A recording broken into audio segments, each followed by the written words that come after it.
When it comes to quality sleep, Ashley has you covered with top mattress brands at winning prices and with special financing options available. You can snooze now and pay later. Plus, your mattress purchase helps give the gift of better sleep to children in need and U.S. Special Operations Forces. Visit your local Ashley store or shop online today and make every snooze count. Financing is subject to credit approval. See store or ashley.com for details. Canva presents True Crime of Design. In the office, Maya spots something unusual in the presentation. What's this? It was an off-brand font. Her coworker explains. I added the font. I thought it was fun. It was not. Maya solved it with Canva. Open up Canva, one click, and the font is on brand. Easy. Stay on brand and solve font crimes at canva.com, the home for every brand.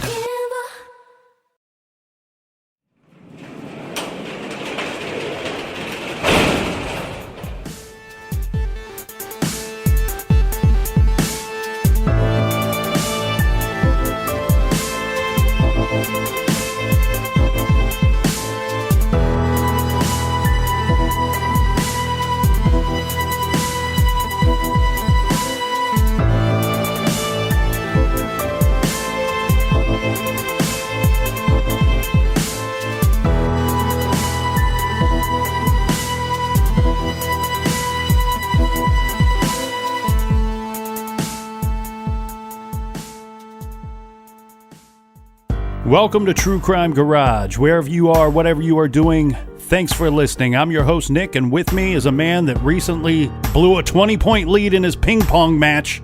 He is here, ladies and gentlemen, to remind us that second place is the first loser. He is the captain.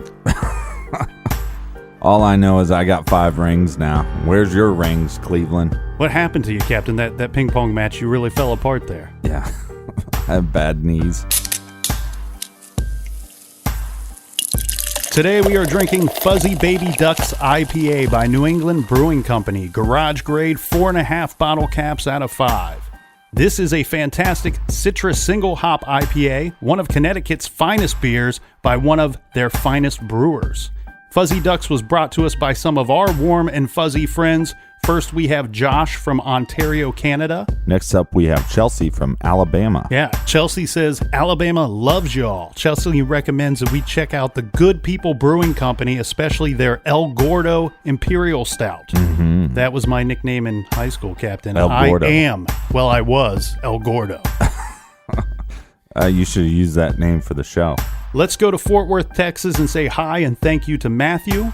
Next, we have Gianna, who says, I love the show and would love to hear some Michigan true crime. Well, we did cover the Oakland County child killer case. Of course, that was episode 28.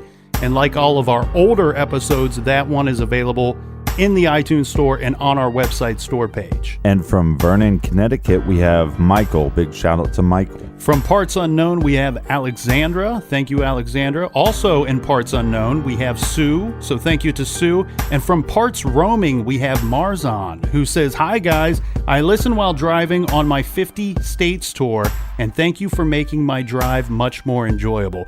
Marzon, make sure that you use a boat or a plane for the Hawaii portion of your trip. And from Springfield, Missouri, we have a big beer shout out to Julie. Julie says, keep on rocking in the free world. Well, thank you, Julie. And last but not least, we have Nay from Echo Park, California, who says, thank you guys for putting out an entertaining and informative pod. Grab some Sticky Monkey from Firestone Walker Brewery. I will not grab no Sticky Monkey. So thank you all for pitching in this week's beer fund. And if you want to kick it in for next week, go to truecrimegarage.com and click on the donate button. Yeah, you can just take your hand off that Stinky Monkey and then click on the donate button. And like always, we like y'all cheap. That's enough of the business. Everybody gather around, grab a chair, grab a beer, and let's talk some true crime.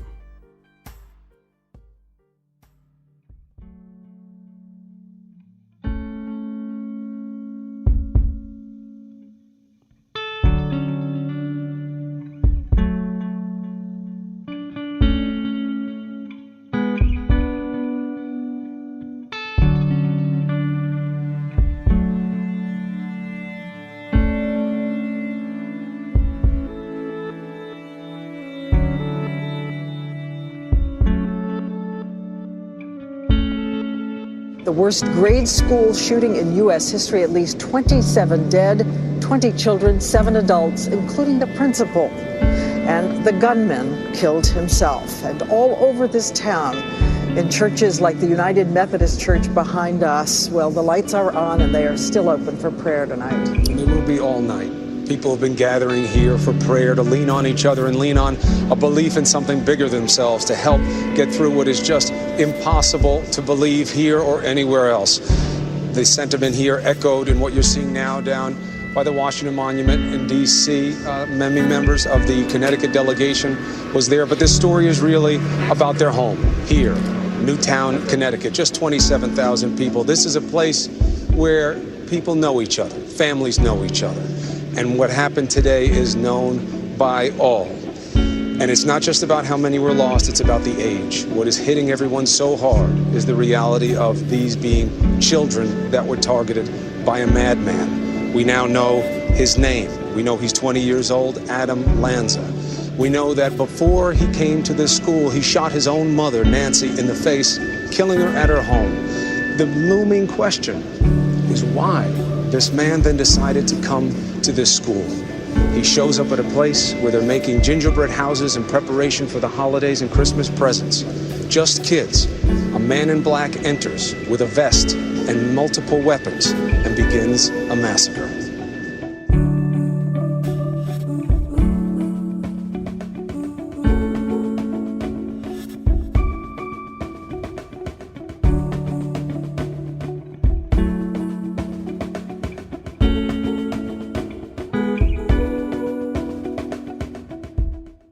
Columbine was not the first school shooting in history, but if you ask people my age, that's the first school massacre that we remember. And you hate to force yourself to rank these tragedies, but Sandy Hook certainly is one of the worst. These stories are becoming a common occurrence. We won't say it out loud, but we are becoming a little numb to these horrible events. Mm-hmm. We used to kiss our kids and send them off hoping that they would learn something and make us proud, but these days we kiss our kids and we hope that they come back. Once we shake off the shock and try to comprehend these tragic stories, we must know why. We seek out to answer every question one can think of, but even after we have done so, we are still confused. We have to blame someone. That part is easy, as usually the guilty party is found close to his victims with a bullet in his head. But that's just not enough. That's not good enough because kids are not supposed to die, parents are not supposed to bury their children, and children and young adults are supposed to have too many exciting things to look forward to in their lives to ever think or consider of carrying out these plans that end lives, ruin families, destroy communities, and break the hearts of a nation. Why do these things happen? Is the problem our gun control laws? Is the problem mind-altering pharmaceuticals that treat our troubled youth? Or is it the bullies? We simply may never know. But we're not going to stop asking why, and we're not going to stop looking into these events to try to prevent them from happening again. Yeah, I believe most people our age or maybe a little younger, the times of high school or middle school or elementary school being a place of safety, a place of education, a place of where you had so many first experiences, maybe your first best friend, your first girlfriend, your first kiss, who knows what it was. Schools were a place of safety, a place that you would reminisce on once you left school, the glory days. And now schools, when you see a school flash on the news screen, you don't think, oh, something positive. You immediately assume, oh no, another school shooting happened again. And with Sandy Hook, it's more heinous because the victims were of age 6 and 7. Yeah, and the hard thing here, Captain, was, when we met in the garage last week and we left saying, okay, next week is Sandy Hook, we're very quickly thrown into the mix when we dive into these cases. And this one especially, where we're, it's so difficult to research because of the tragic events. It's so difficult to report on this because it's such a horrible crime that happened. The key thing here, though, is that at the end of the day, this story is not about the monster that carried out this crime, but this story is about the school of Sandy Hook and its wonderful teachers and students. By examining a case like this, we might be able to see what some of the causes were, and that might be able to put us on higher alert so we could prevent a tragedy like this happening again in another school in your town. But it also is a reminder that life is short and life is precious, and while we're here on earth, that maybe we should have more respect for each other and more love for each other. Sandy Hook Elementary School is in the town of Newtown, Connecticut. Newtown is part of the Danbury metropolitan area and the New York metropolitan area. One person that everyone probably knows is Caitlyn Jenner, who, of course, back then would have gone by the name of Bruce, attending Newtown High School. The population of Newtown is about 28,000 people. So this is not a big town. This is more of what I would call a sleepy town. This is an extremely safe community, very, very low crime rate. It's like a modern Mayberry. 2 of the residents in this community in 2012 are Adam Lanza and his mother, Nancy. Now, let's go back here a little bit. We have Adam Lanza was the second of 2 children of Peter and Nancy Lanza. Their first son is Ryan Lanza, who is 4 years older than Adam. The Lanza family moved to Newtown when Adam was only 6 years old back in 1992. This is when Peter became the VP of Finance for General Electric, which is one of the more prestigious companies in the Newtown area. Peter is described as a workaholic, often getting into work very early in the day and then staying until 10 p.m. or even later. Nancy took care of the kids. Nancy grew up on a farm in New Hampshire, and from a young age, hunting was a hobby of hers. She would often go hunting with her older brothers. She did work for John Hancock before she decided to stay home with her 2 boys. If you watch the documentary Newtown, you'll notice that these are larger size houses, normally like 2 to 4 car garages, and their lots are bigger. So the average lot, I would say, and I don't know the whole area, but I'd say there's a lot of lots in this area that they're small communities, but they have about 2 acres per lot. Yeah, quite a bit of space between the homes there. At a very young age, Adam seems different. And this is noticeable by his parents and his loved ones. When he is 5 years old, he is diagnosed with Asperger's syndrome, which is a form of autism with a significant difficulties in the realm of social interaction. Shortly after that, he is diagnosed with sensory processing disorder.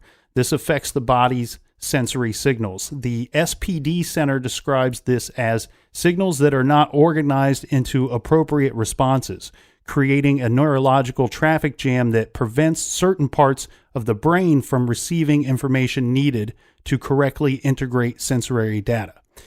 Adam displays all of the common symptoms of this SPD, avoiding groups of people and kids, recoiling from touch, flinching at sudden movements, seeking seclusion, and he also prefers to be in the dark. Adam definitely seemed a little different. And with his Asperger's, obviously, we know why some of those things would make him seem different. But it didn't seem like he was that interested into fitting into any group. No, he never seemed to speak much or to try to make friends. He just never seemed interested in making friends or relationships with other people his age. At home, he also didn't seem to want to have much of a relationship with anyone in the Lanza home other than his mother. Nancy was very much a helicopter mom when it came to Adam. Nancy and Adam built a bond through target shooting. This starts when Adam is very young. He shoots his first gun when he's 4 years old. Nancy encouraged their shared hobby for target shooting and an interest in firearms. This was really the only outdoor activity that Adam seems to enjoy. Because of Adam's disorders, Nancy was overly concerned that Adam would become the target of bullies. Adam's peers would often describe Adam as picked on occasionally, but really for the most part, Adam was really wasn't bullied. He was just kind of ignored. With Adam's SPD, his anxiety grew a lot more at home. He would have these temper tantrums, which would grow with age. And so every time he'd have these temper tantrums, he'd become more violent. And the number of these fits as well, they increased. Yeah, and this was getting worse for Adam in his middle school years. Yeah, and it's around this time that one of his middle school teachers would discover some of Adam's drawings. Now, these are images depicting people in various states of death. At home, Nancy is finding similar drawings of Adam's, as well as printouts showing scenes of death and violence that he had found on the internet. Nancy does seek help from a professional regarding these images that she's finding and concern about Adam's well-being and maybe where his head's at. Right. But she does not feel that Adam's needs were being met by that professional. And this would be difficult for any parent to deal with a typical kid. But in Adam's case, his communication skills are not the best. Regardless, this is a difficult thing to experience and to deal with, because your son is roughly, let's say, 14 at the time. Mm-hmm. And, I can remember being a kid, and I'm not going to pretend that to be some kind of expert parent, nor do I fully understand this disorder or either of these disorders that he has. But, when you're a young teenager, especially for me, you're listening to Metallica and things like that, and you doodle at school while you're trying to pass time, and skulls creep their way onto my notebooks and my journals and things like that. Now, did I have any fantasies about going out and collecting skulls or creating havoc or death? Well, a side note, we once were called to the principal's office because we had a band in high school, and our buddies made a poster, and they called us into the principal's office because they thought that the drawings were satanic. Now, we didn't make those drawings, but we didn't disapprove of those drawings either. Were we satanic kids? No, we were not. We just happened to be in a band, and we just, whatever. We thought it was creative. Well, and of course, it raised a red flag for the principal or vice principal or whoever called us down there, and then they notify parents, and then parents have to be concerned. Because here's the issue, too. And I understand Adam, they found these drawings at school as well as at home. Which makes it, that more troubling. But in our situation, it was, I think my parents kind of reacted like, well, maybe I should treat this like it's some kind of big deal because the school thought it was a big deal. Right, they saw it and really didn't get it either. Yeah, I don't think my father ever got why I was in a band. Now, in Adam's situation, it's different. It causes more of a red flag, if you will, because he has lack of social skills and lack of social life. And he just doesn't even talk to anybody. I mean, he doesn't talk to his family. He doesn't talk to his classmates.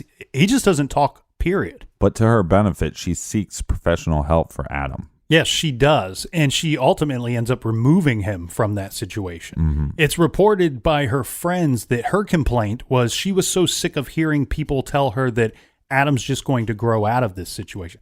But again, here, that's where I kind of take a bit of problem with the situation, because all these, maybe the teachers and the school counselors and this professional that you've sought out are telling you he will probably grow out of this. If you're feeling that his needs are not being met, maybe stick with it a little bit longer. But what a scary situation to be in as a parent. And maybe she had this gut intuition that maybe there was something a little more sinister going on with her child. Around this same time, Adam's parents, their marriage starts having problems. And Peter and Nancy, they would separate a couple of times before Nancy would file for divorce in 2008. Adam's temper tantrums are getting worse, and this is an example of one. There's actually one day before school. This is when Adam is in 8th grade. Adam is actually taken to the hospital due to an anxiety attack that he's experiencing. Okay. This is primarily because of his SPD. He was afraid of going to school. And it's not because of the kids. He wasn't afraid of going to school because he was bullied or because he wasn't performing well in school. No, he was afraid because of this disorder. He was afraid of like loud noises and the crowded hallways, the slamming doors, the lockers, the loud kids. All of this was making it much harder for him to go to school or to navigate through the hallways and the classrooms. Yeah, and I have a longtime friend that is an educator, and his specialty is autistic kids or kids with Asperger's. And this is a common symptom, is that they really are disturbed by loud noises and by a lot of commotion. Well, on this one situation where he's taken to the hospital, Nancy talks to the doctor, and she wants to try to get a note from the doctor stating that Adam should be homeschooled. She wants to keep him home for the remainder of his 8th grade year so that he can kind of settle in, he can focus on schoolwork and not have to go to this place that's causing him this massive anxiety and a bit of trauma, so to speak. She wants to keep him home from 8th grade before he enters high school, but this does not end up happening. She doesn't get a note from the hospital, and she doesn't keep him home. Yeah, and in hindsight, you wonder if this would have helped his disorder, helped what he was going through. But I guess we'll never know. And it's in 8th grade that we start to see an increase in the troubles with Adam, as well as the disorders that are preventing him from wanting to go to school. Well, now that he's in high school, you would think that, the kids before weren't so, they weren't necessarily mean, but they weren't really attentive of him. He was just kind of invisible, the invisible kid. But I wonder if that bullying or being picked on ramped up much in high school. Well, you're exactly right. He is kind of the invisible kid. We're going to see that same underlining sentence that we had said earlier, where he is picked on occasionally. It's described as picked on occasionally, but no one ever called it bullying. My only problem with this, though, is this is coming from all outside sources. Right. And so I had a really good friend in middle school that actually switched schools going into high school, did not go to our high school. He was picked on so much that his family, everybody decided, hey, he's going to a different high school. Now, I knew that because I was one of his best friends, but people around didn't really understand, well, why is he not going to our high school? And I'm going, well, you didn't understand how bad it was. Now, the difference between my friend and Adam was my friend talked to his parents, told counselors what was going on. I wonder if in Adam's case, there was a lot of bullying or being picked on and some other things going on that just never were reported. Well, you have two arguments here. Nancy believed that he was being picked on, that he was bullied, where you have the school children and his peers saying that, no, that wasn't the case. We knew he was different.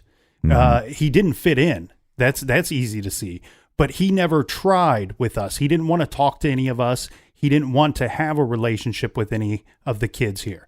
And therefore, I don't think any of the kids made an effort on their end either. Well, Nancy wasn't helping out Adam at all with giving him that Lloyd Christmas haircut. It's strange that you say that because there's actually a story by the man that cut his hair for years.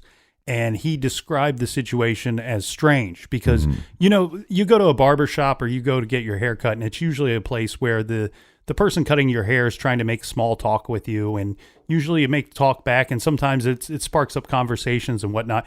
This was not the situation for Adam or for Nancy. And I bring Nancy's name into this because the man specifically says that on every time that Adam went to get his hair cut, he was with his mother. His mother would come in and basically tell Adam where to go to sit down. Mm-hmm. Adam would go to the barber chair, and rather than, the barber says, I constantly try to make jokes or to talk about things that were going on to spark up conversation with the boy. Yeah, try to ease his mind when you put that metal bowl on his head to give him the haircut. And I think a lot of that too is that, these barbers usually are people. Mm-hmm. And people persons. Yeah, and he probably saw that there was some anxiety with this young man, and he was trying to ease the trip for him. But he said that Adam would just stare at the tiled floor. And it was strange that the boy never really interacted with anybody at the shop there. It was all of his mom kind of telling him where to go. Okay, Adam, we're done now. Let's leave. Like I said, a bit of that helicopter mom. Again, I think the whole hindrance, hindsight of the whole thing is maybe she was enabling him too much and holding his hand too much and not enabling him to grow. Mm-hmm. And you worry that might have been the situation had she been successful taking him out of 8th grade. Maybe sometimes these fears, we have to face them to overcome them. Once Adam starts high school, they started off they put together a plan to kind of ease him into the school. Mm-hmm. This plan was devised by Nancy working with the school and the school's officials. He started off the year in a private setting. And once he got used to the new school, to the high school, he was slowly introduced into the traditional classes with other kids. And he was taking a lot of honors classes. Again, even though he had these disorders, he was not a dumb kid. Right. He was very bright. He was bright, and he excelled at academics. And oddly enough, Adam seems like a little bit of a cartoon character. Yeah, his peers and the school officials would later recall that Adam wore the same outfit to school every day. He wore baggy khaki pants and the same blue polo shirt, and he carried a briefcase. And I wonder if it's not the actual same polo, or if it was just like we have multiple of the same outfit, but maybe Adam didn't really give a shit. So then his parents were like, you know what? We'll just kind of give him a uniform. Yeah, I don't think that, he's not communicating well with anybody. I don't know that he's able to communicate or desires to communicate to his parents what he wants to wear to school. So maybe they just buy some things that he seems comfortable with. But yeah, he could have created his own uniform wearing that same blue polo shirt and khaki pants. The weird thing about the briefcase, first of all, that's a strange thing to carry in high school. Mm-hmm. But the thing about this too is a lot of people, when they saw the briefcase opened, they said it was practically empty. So it seemed even more strange that he would carry this briefcase. It sounds to me, there's a lot of accounts that when he was trying to navigate through those hallways, that he was using the briefcase as kind of a buffer between him and the other kids, that he would typically walk right on the edge of the hallway, right up against the wall, and keep that briefcase either right out in front of him or to the side of him that would kind of block him from the other children. Yeah, well, with the Asperger's, it would, that makes a lot of sense because he does not want to be touched. Most people with Asperger's have a real issue with personal space. And it was not uncommon for Adam to require an escort to help him navigate through the hallways of the high school. And we'll get right back to the case after this quick beer break. This show is sponsored by BetterHelp. Do you look forward to the holidays? Maybe you struggle with seasonal blues. This time of year can be a lot, and it's natural to feel some sadness or even anxiety about it. But adding something new and positive to your life can counteract some of those feelings. Therapy can be a bright spot, something to look forward to make you feel grounded, and to give you the tools to manage everything going on. If you're thinking of starting therapy, give BetterHelp a try. It's entirely online, designed to be convenient, flexible, and suited to your schedule. Just fill out a brief questionnaire to get matched with a licensed therapist and switch therapists at any time for no additional charge. Find your bright spot this season with BetterHelp. Visit BetterHelp.com/garage today to get 10% off your first month. That's BetterHelp, HELP.com/garage. Rosetta Stone is the language learning program with a lasting impact. I've been using their app to learn French, and it's not just about memorizing words, but actually having real conversations. And it's not just French. They offer 25 languages. Right now, Rosetta Stone has an awesome holiday deal, 50% off their lifetime membership. Every language, unlimited access forever. For anyone keen on diving deep into a new language, check out rosettastone.com. It's a game changer. At Consumer Cellular, you get the same exact coverage as the largest carriers, but for up to half the cost. Same thing, up to half the cost. Up to half the cost for the same thing. 50% the money for 100% the same thing. I hope I'm making myself clear. Consumer Cellular. When freedom calls, we're here to answer. Call us at 1-888-FREEDOM. Half the cost savings based on cost of Consumer Cellular single-line 5GB data plan with unlimited talk and text compared to lowest cost single-line postpaid unlimited talk, text, and data plan offered by T-Mobile and Verizon May 2023. Cheers, everybody.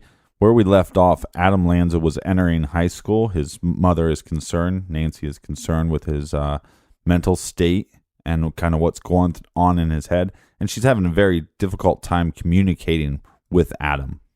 Yeah, and at the start of his sophomore year, we do see a little bit of progress from Adam as far as the social aspects concerned. He surprises everybody, and he signs up for an after-school program. This is one of those AV tech clubs where he's video recording the school's basketball games.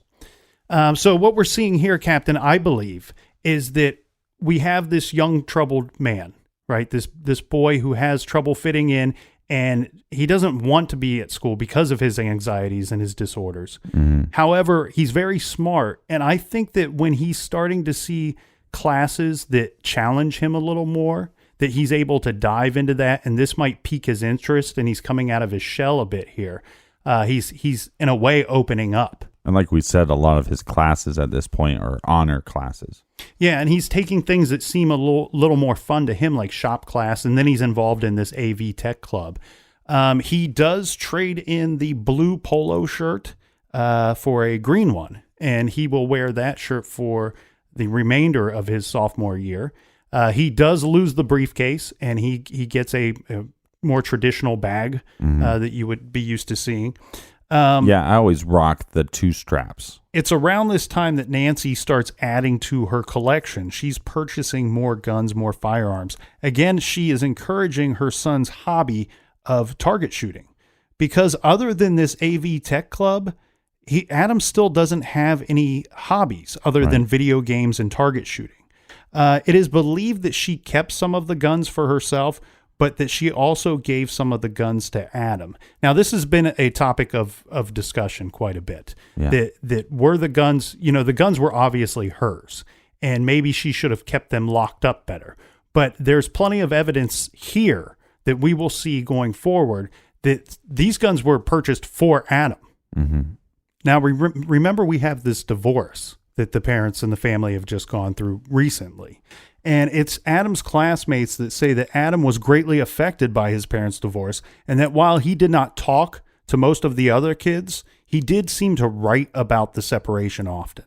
Mm-hmm. In September of 2009, Adam starts playing and becomes obsessed with a video game called Combat Arms. This is a multiplayer game. It's a modern-style first-person shooter game. The player is in control of a gun, and the object of this game is to kill the most enemy players. In this game, there is a form of gameplay where whomever kills the most players in the shortest amount of time is the winner. And you can also increase your kill number by killing yourself. This situation is quite different from real life, obviously. In the game world, he would fit in. They would have these forums and these groups that you could talk to. He was accepted into these groups where he would discuss game strategies and occasionally joke around. Adam creates an online and gaming persona in which he calls himself Canebread. This becomes a positive social experience for Adam. Yeah, I think a lot of parents, you might go, well, this is a little odd. But the fact that he is talking to anybody or he's excited about anything that he is social with, that's a positive step in the right direction. And it's probably because of these games that he's playing, but he's also having an increasing military obsession and fascination. Adam also becomes involved in an online community for gun enthusiasts. He knows his stuff too. From his interactions on this forum, again, he fits in very well, and he's knowledgeable about firearms. Yeah, and what we're also seeing with Adam is that he's not very good with social situations, but it seems like when he's behind a computer screen or a TV screen when he's playing these games, that he's kind of excelling more so than he ever has as far as the social communication. And it seems like he's definitely willing to. Yeah, he's fitting in and he's reaching out to other people and communicating with them. I do want to point out that this, I mentioned the game Combat Arms, that this is only one of many games that Adam was playing. Most of these games were very violent games. Yeah, I've never actually heard of that game before. Yeah, I had not either. So I don't know where to rank these games as far as violence go. It sounds to me like all of them were pretty violent. One of the games that he was playing is a situation where the shooter was even killing women and children in the game. Yeah, which is awful. But in this case, in this conversation, if you will, the big conversation always is with these violent games, are kids more likely to commit violent acts? I don't personally have an answer or a stance on that. I don't have an answer either, and I don't want anybody saying, well, Nick's saying take away the violent video games, because I think there is a place for them. But one thing that we see time and time again in these situations where you have a mass shooter, especially one that's a younger person, that we are seeing it's a common occurrence that these guys are playing violent video games. And I say guys because almost all of these crimes are committed by young males. Right, but then the question becomes, did the violent game, did the violent game cause the person to become more violent? Or was this person already a sociopath or a psychopath and they were drawn to the violent games? I think each situation is probably different. I don't think that we can say that it's the violent video games 100%. I do think that what it does do, though, is that it desensitizes them. When you're logging 500 hours, there was one of these games, I'm not sure if it was the Combat Arms game or not, but we talked about how violent that game is. But there was one of these violent games that Adam had logged over 500 times that he had played the game. Yeah, and I think in defense of his mother on this, I mean, Adam is in honor programs, and he's doing well in school academically, not socially, and his only social avenue are these games. So maybe she thought this would help his social skills outside, in the real world and not just the virtual world. Well, is it kind of an easy way of being a parent that when you have a son that likes to lock himself in the basement and he's taped off all of the windows so that he likes to be in the dark. He prefers to be in the dark. Is it an easy way to be a parent when your troubled son just goes off into the basement for hours upon hours and you don't have to deal with him? You don't have to put up with the temper tantrums because he's happy, he's entertaining himself, and you're not really fully aware nor seem to care what he does in that room because you know he's safe and you know that he's entertained and he's not disturbing you. Well, in Nancy's defense, I mean, you have a child that has a lot more challenges, faces probably more challenges than the typical kid. But we see this time and time again with just typical kids. The parents just go, oh, well, you're on a phone or you're on an iPad or whatever. Who cares if it's healthy for you? I just don't have to deal with you right now. I do think, though, that it desensitizes these kids to that certain level of violence, even though it's just on-screen violence. But again, if he's logging over 500 games on this one particular game, that's thousands upon thousands of hours spending watching those violent images over and over again. And we do know from studies that if a kid is young enough that they almost cannot separate the reality, real life reality from what they're seeing on the screen. And I don't know much. I don't know a lot about Asperger's, but I've also heard that they can get hyper focused on something. And so do you really want your kid that can get super hyper focused on something to be hyper focused on killing people or, or violence in general? Well, it's around this same time that Adam would start to spend countless hours studying mass killers online. He spent about 7 months or so just collecting information on these killers to the point where he was an expert on mass murderers, to the point where he was going on to Wikipedia and he was correcting entries. If people had put wrong dates on there, he would go in and correct them. If somebody had put, names of locations were wrong.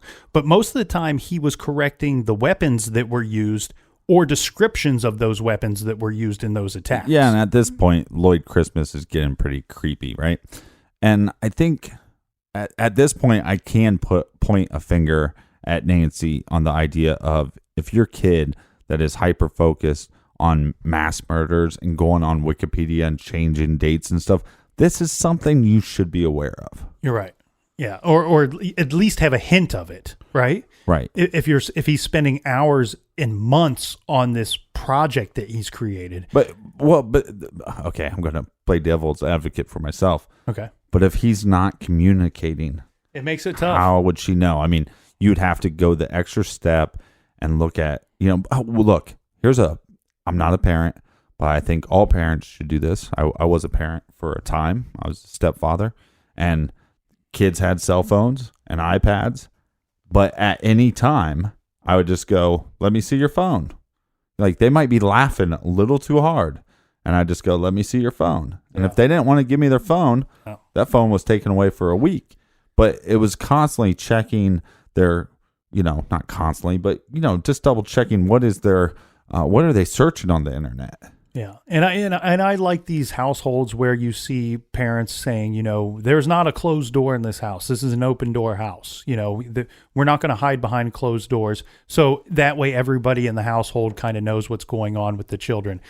I do understand the older that these kids get, that gets a little tougher. They do deserve some privacy. Well, and it's harder in this community as well because these houses were larger. Yeah. So it wasn't like, the shoeboxes we live in. I mean, these were houses that, a person over here, on one side of the house and the person on the other side of the house might not even hear each other. Not only larger, but emptier. I mean, as Adam has gotten older, the parents get divorced, the father moves away. Ryan's 4 years older than him. He moves away as well.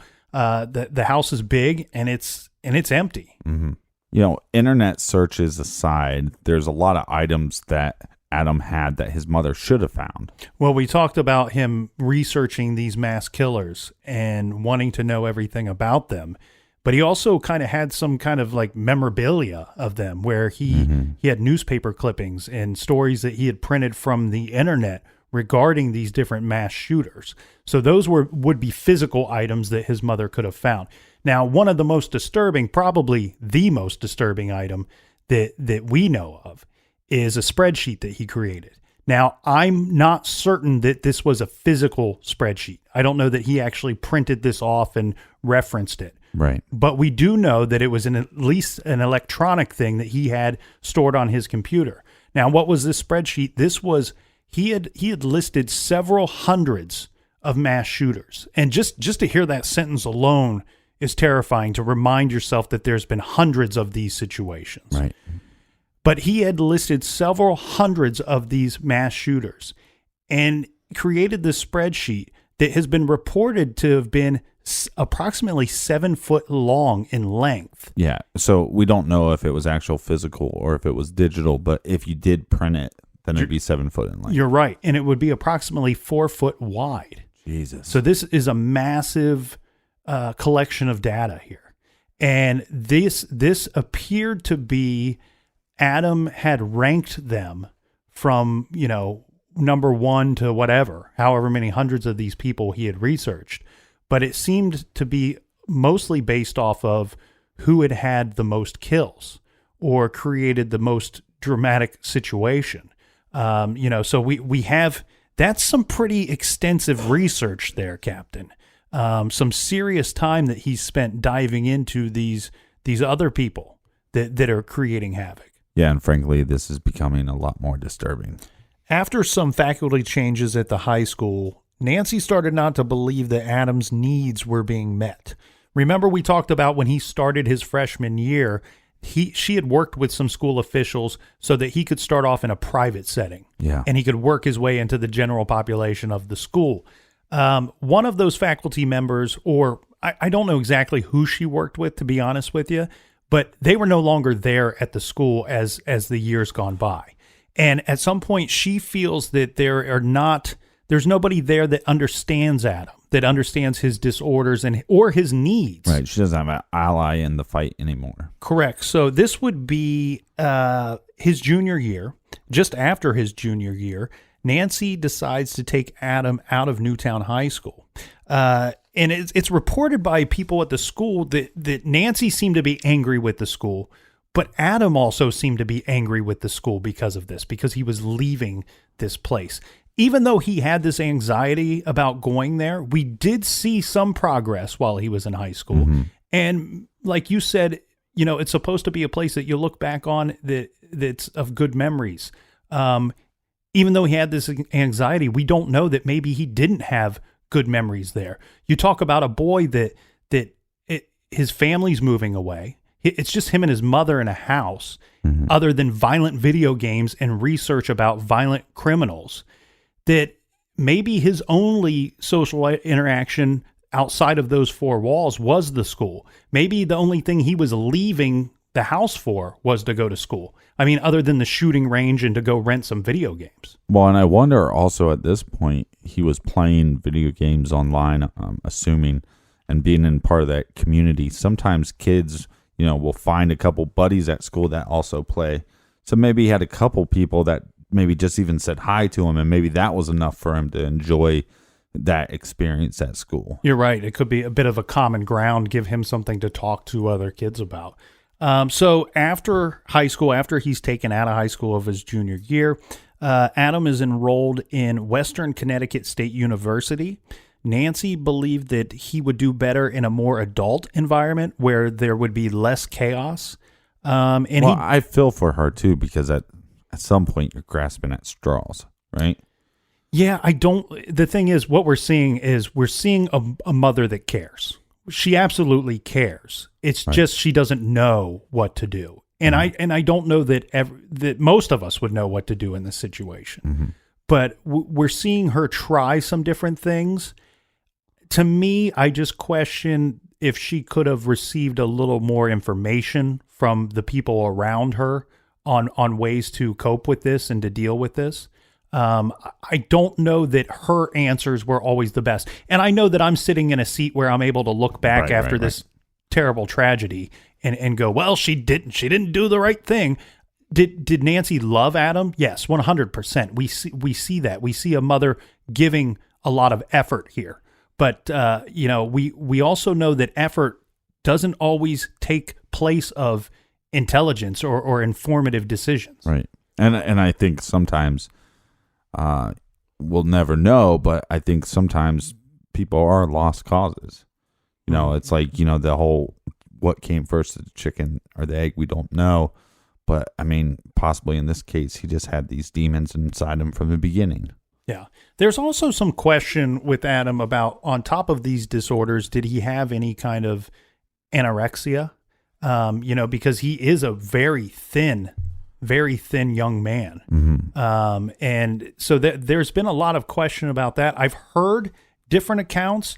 Couldn't really put my thumb down on it if that was the actual case. But I know that his size and his stature also led her to believe that he would be even more so a target of bullying. Yeah, I think when you see pictures of him, and some of the famous pictures of him, he looks, he was 20 years old at the time of the attack.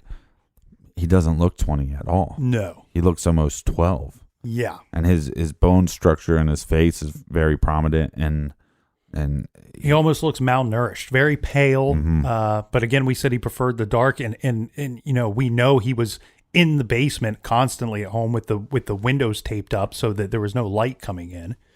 Yeah, and then a lot of these kids that get super focused on whether it's an iPad or video games or whatever it is, they lose track of time, mm-hmm. and they don't, they forget to eat, or they don't even care to eat. Academically, he had no problem with high school. And intelligence-wise, he had no problem with handling the classes or the school. It's just, I just really wonder here if that's the right thing to do, to remove a kid from high school and then place them in an adult setting, in an adult environment, such as a community college. Yeah, in all fairness, though, high school is not a huge step up. Going from high school to college is not a huge step up. So it's not like, he would have been a senior the following year. So mm-hmm. he only stepped up 1 year in advance. He did take 7 classes when he was at Western Connecticut State University, receiving a 3.28 grade average. So again, academics is not a problem for this young man. In 2010, Adam's father, Peter. Now, let's talk about their divorce for a little bit, okay? Peter, we had said, was very successful, worked for General Electric, was a vice president. He made approximately like $500,000. Oh, good for him. Well, in the divorce... How did you say that? Divorce. Yeah.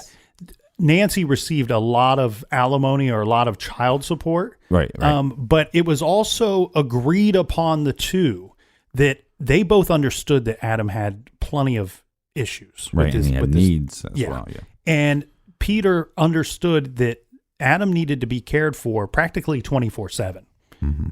even as a young man, and probably as an adult as well. And so he understood that his son, that nobody could go off and work a full-time job and care for him at the same time. So I don't think that Peter fought anything that was decided in the divorce. It was agreed upon that he gave almost half of his salary to Nancy so that Nancy could stay home, provide for Adam, and take care of him. Yeah, and that's good on Peter, right? And again, this was not only for the time that Adam was a child, but as an adult as well. Nancy would receive this amount of money for the rest of her life with steady increases annually as well. So money is not the problem. Money is definitely not the problem. But what is also decided is that Nancy would have primary custody of the kids. Mm-hmm. But Peter's going to spend regular time with the children as far as visits go. You know how these things work. You take them on the weekends or for holidays, try to take the kids places. So he's spending an ample amount of time with both of his sons.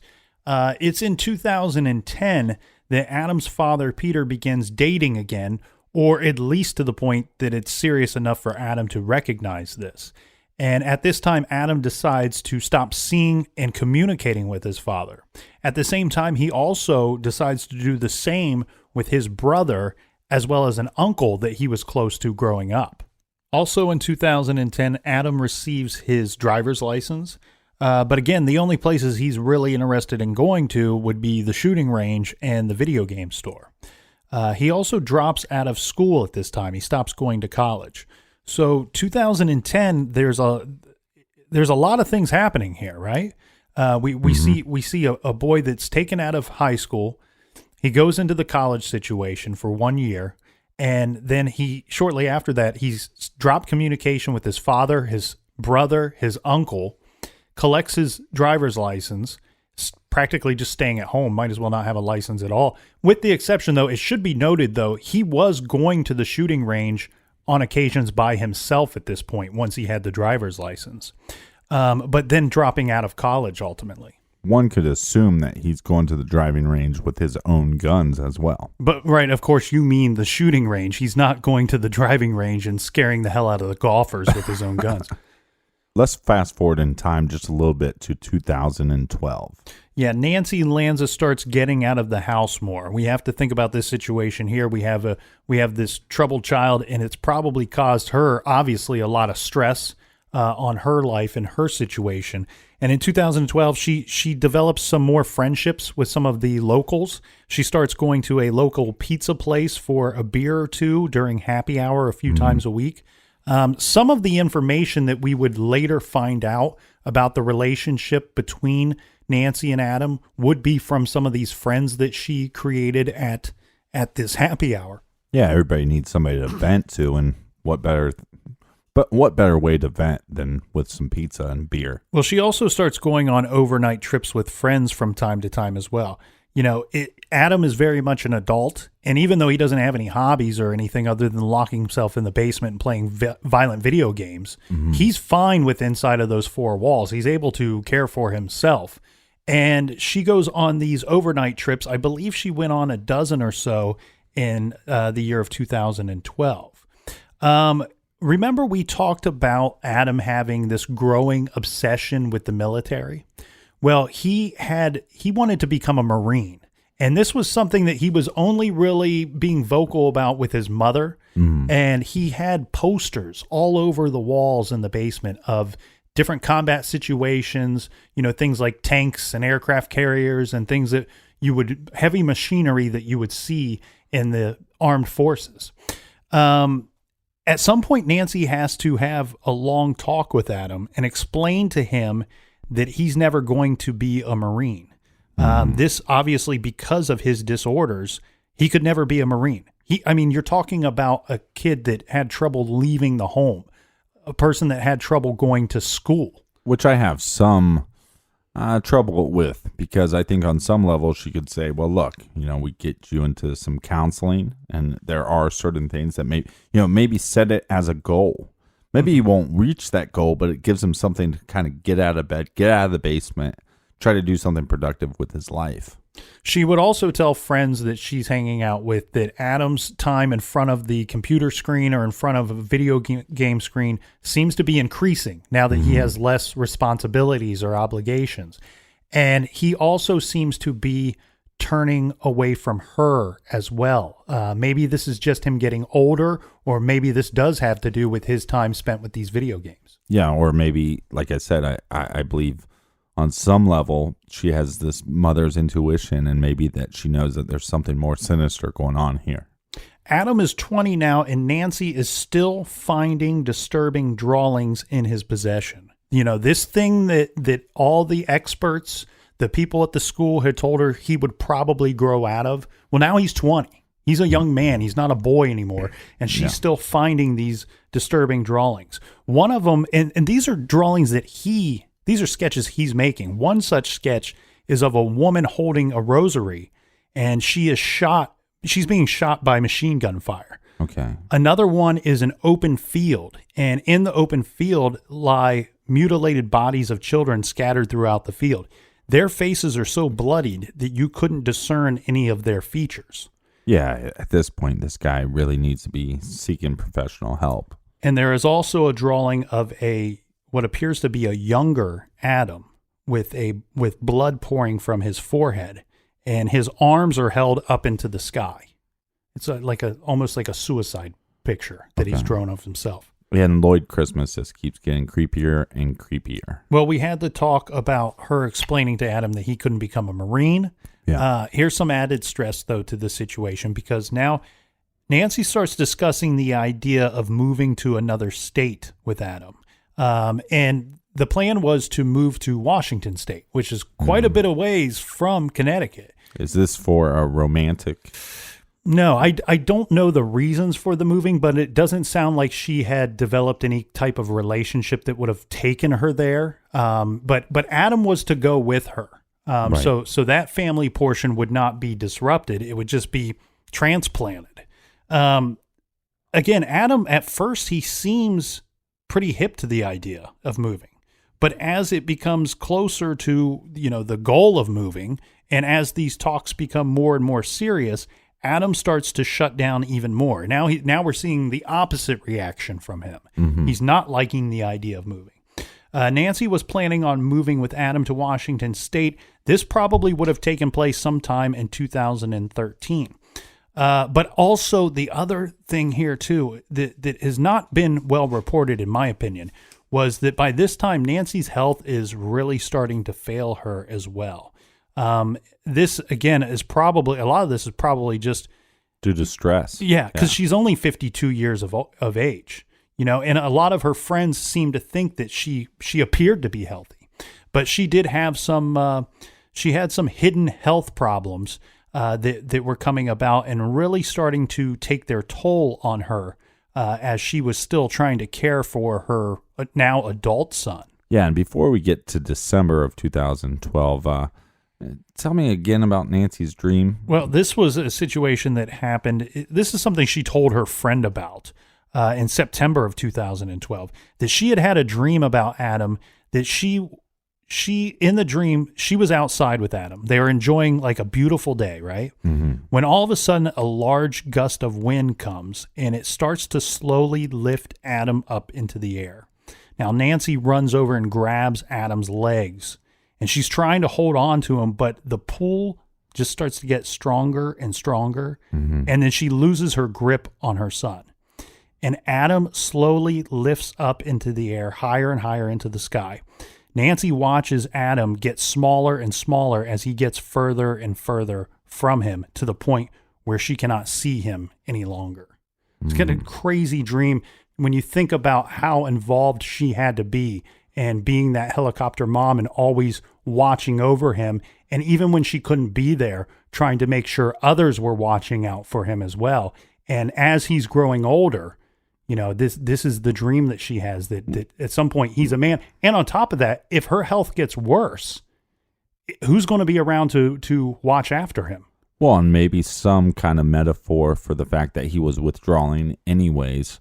Or, like I said, and what I've been saying from the get-go, I really believe that she had a gut feeling about her son, and a gut feeling that she didn't want to have.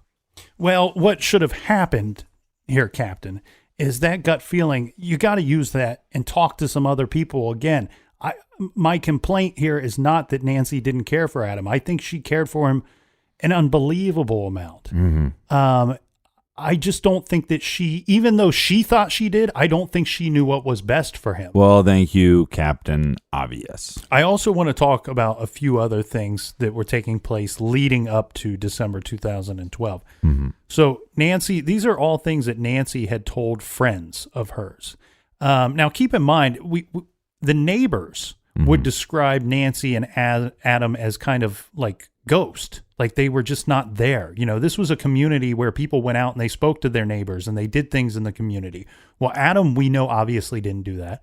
And other than some friendship that Nancy had, we don't see a lot of that either. And a lot of that's probably her being home with her son, caring for her son. Yeah, or just the extra stress of it. But she would tell friends that leading up, this is just a couple weeks before the event took place, that she had an experience with Adam. He was not leaving the home by this point. 3 months before December, he was basically on lockdown, and he had locked himself up, and he's not leaving the house. Self-lockdown. Right. Yeah. He's not going to the video game store. He's not going to the shooting range anymore. He's not going to the driving range either. Yeah, he's not doing anything with this driver's license. And things got so strange that he, at some point, started only communicating with his mother through email. They live in the same home. The two of them are in the same home, and he's only communicating with her through email. Now, one thing that happened too was that Nancy was planning we talked about these overnight trips that she started to do. Well, those were just that, just over one night. They were just short trips. Well, late that year, she was planning to take a much longer trip. She wanted to go to London. And this would be a bit of a household experiment, if you will. This would be a point for her to go off and have some leisure time and get away from the stresses of home, and to see if Adam could handle himself for more than one night on his own. Yeah, because normally at this point, as a parent, your child is 20 years old, sometimes moves away to go to college, or if they're still living at home, they're in school, they probably have a job, they're just not around the house that much, and it gets back to me time. Right. And she doesn't have that luxury. Now, Adam bumps his head. She reports this to some of her friends, that there's some kind of accident in the home, and she states that he bumped his head pretty badly, and he was taking it very badly as well. So he's injured somehow. We don't know the details of this, but for whatever reason, and it's probably this situation, she states that she canceled her London trip and simply just states to friends that it's because of things going on at home that she's no longer going to go on this London trip. And I'm sure she's talking to Adam about this trip, so maybe it's this elaborate plan because he doesn't want her to leave. And she's really backed in a corner here, right? I mean, he's no longer communicating with his father or brother or uncle, and now he's only communicating with you through email. Yeah, and now you can't go somewhere. You can't take this trip because he probably does need somebody to look after him. He might not be able to handle being alone for that amount of time. Right, but there's also there's probably something going on through her head, right? Nancy's head. He's 20 years old. She wants to get on with her life. She wants to have a life. Right. I wonder at this point, is she going, okay, well now, because he's my son, am I locked down forever? Am I, handicapped by his handicaps, basically? It's really tough spot for her to be in. Yeah, and she can't get the father involved. She can't push Adam off onto the father to get away for a week because he's broken communication with him. And now only communicating to you through email. If you attempt something like that, he might break off communication with you as well and might be lost completely. Well, you're right. This brings us to Friday, December 14, 2012. Now, sometime before 9:30 that morning, Adam got up and he's planning something and he's doing some things in the house. We're a little unclear of what those movements are, and we'll come to those later. However, what we do know that takes place that morning before 9:30 is that Nancy, at only 52 years of age, she's shot dead. And this is the situation. She's found in her bed, still wearing her pajamas. She's lying on her back, and she's shot 4 times in the head with a .22 caliber Savage MK2F bolt-action rifle. Now, she's shot at such a close distance that they are almost certain that the barrel of the gun would have been touching her head, meaning that even if she was still asleep when this took place, there was probably enough time that from the time that it was pointed to her head that she may have opened her eyes just in time to see her son shooting her. Right. Hopefully not. She was shot so badly and at such a close range 4 times that it almost took off her head. To put it, bluntly, yeah. Obviously, we don't fully know if he took her hostage for any length of time or if she was aware of what was going on. All we can go off of is the evidence that we see afterwards, and that of her being in her bed, still in her pajamas. So it is assumed that she was probably attacked in her sleep that morning. Mm-hmm. This all took place just before 9:30, and right afterwards, if he killed her at 9:30, then immediately afterwards, he got into her car and he drove away. And the problem with covering these shows or these cases is we all know what is next. And that's what we're going to dive into tomorrow, because I just can't do. Yeah, I think it's been enough for one day. Well, it's been enough for the whole week. I can't iterate as we put cases on there, then you dive in, and it physically affects you. And this one more so than anything. Watching the documentary Newtown, which at the end of it has no informational value really, other than the pain and the suffering that these families go through. But we sign up to do a show every week on true crime, and it was almost too late to back out. Yeah. But just for anybody that's concerned about listening tomorrow, we will be as respectful as we can, and very aware of, we don't want to cause anybody emotional trauma from listening to the show by any means. If it's something that you don't think you can handle, by all means, don't listen to that show. But we will not be graphic about that, right, or anything. We want to be respectful to the victims and the victim's family. On a lighter note, I do have some recommended reading for today. This week, recommending The Spider and the Fly by Claudia Rowe.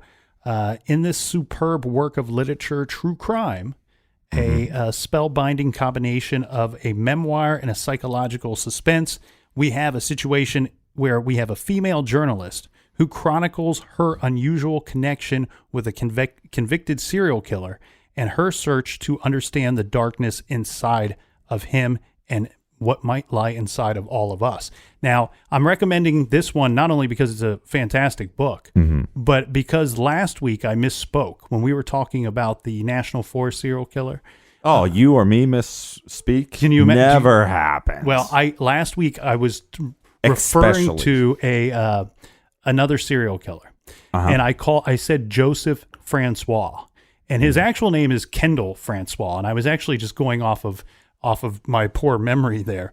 But this book is about the journalist having a relationship with Kendall Francois, that serial killer that I talked about briefly in our last episode. Was it just a friendship or was it sexual? No. She was a journalist, and she was reporting on his story once he was already in prison. Oh, okay. So she went to meet with him on multiple occasions. Now, she's a young, attractive journalist, so this is very kind of Silence of the Lambs-ish, where you have the young woman meeting with the psychopath. Clarice. Yeah. And I want to read a little quick caption from the book to you.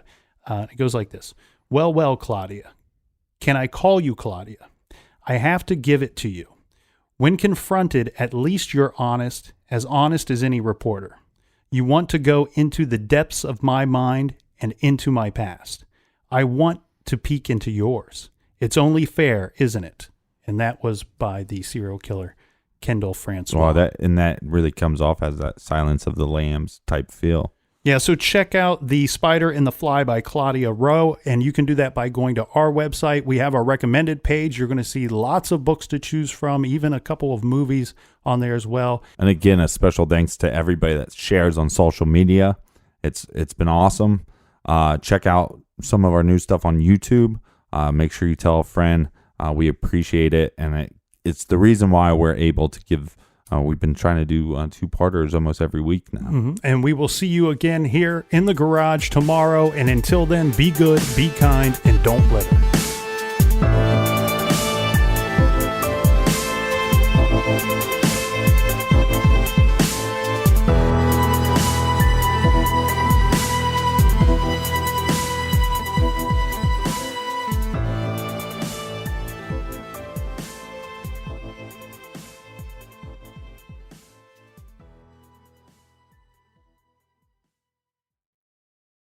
you can live out your MasterChef dreams when you find a professional on Angie to tackle your dream kitchen remodel. Connect with skilled professionals to get all your home projects done well. Inside to outside, repairs to renovations. Get started on the Angie app or visit Angie.com today. You can do this when you Angie that.